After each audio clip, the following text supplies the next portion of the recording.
beautiful day in West Virginia. Here I am, out in the open. Everybody can see me. Ain't hiding, ain't running. Fuck it. Anyway, it's been an interesting couple of days. I had a knife pulled on me at McDonald's Saturday, which you've probably already seen the video. To be quite honest, I really don't believe Sergeant Bailey was actually looking for me. He had my phone number. I've given it to him multiple times.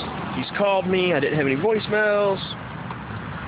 I didn't delete them or anything. I mean, whatever. And it just seems to me that, you know, the issue was what I was saying on the internet.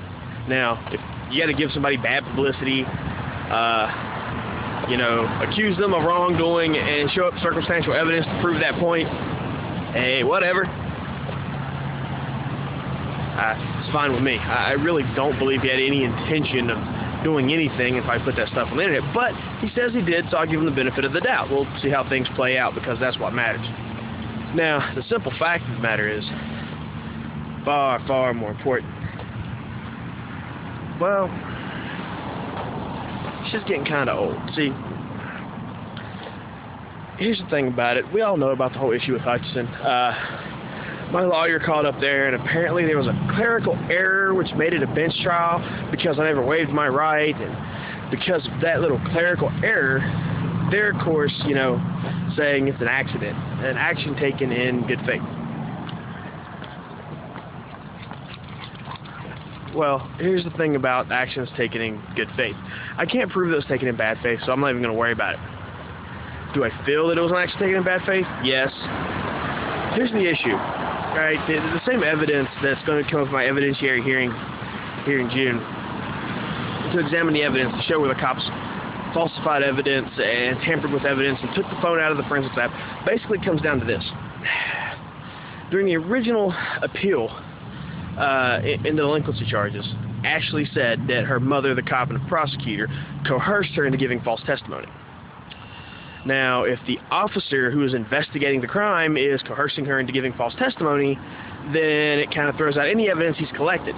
It shows a certain bias and an action taken in bad faith. The fact that when I tried to sue Duckworth, because a civil suit would bring these issues up, which wasn't allowed in the criminal case because my public defender didn't want to do his job, well, that was handled by Judge Hutchinson, who also was overtop the case with the appeal, and yeah, seems kind of odd. Now, you want to throw this all into the mix. What makes it really fun is that originally the case, when I was originally arrested, I turned myself in. There was an 8-page written statement I turned into the police at the time that all this stuff occurred.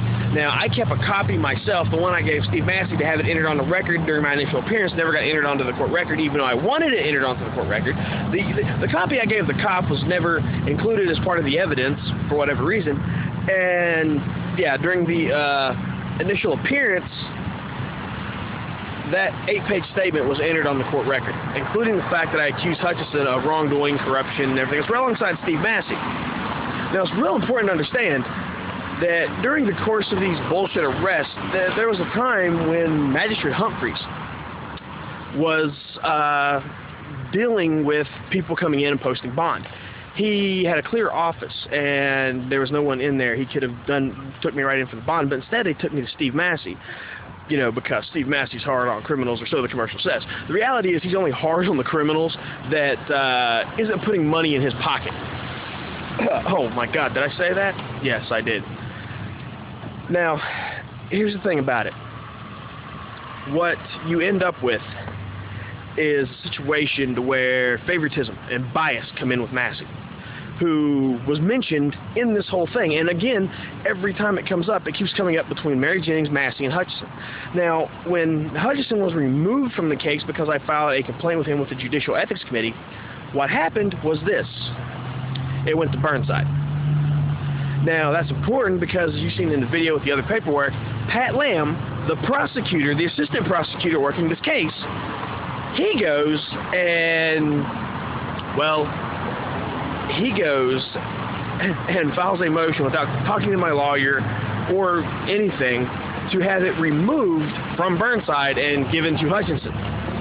Supposedly because of the scheduling conflict, because Hutchinson was on at the time we wanted it, and he was the judge who was supposed to deal with the trial because, you know, there's 3 judges in Raleigh County, and so I have a 1 1/3 shot of getting somebody. The problem was, this wasn't a matter of a clerical decision.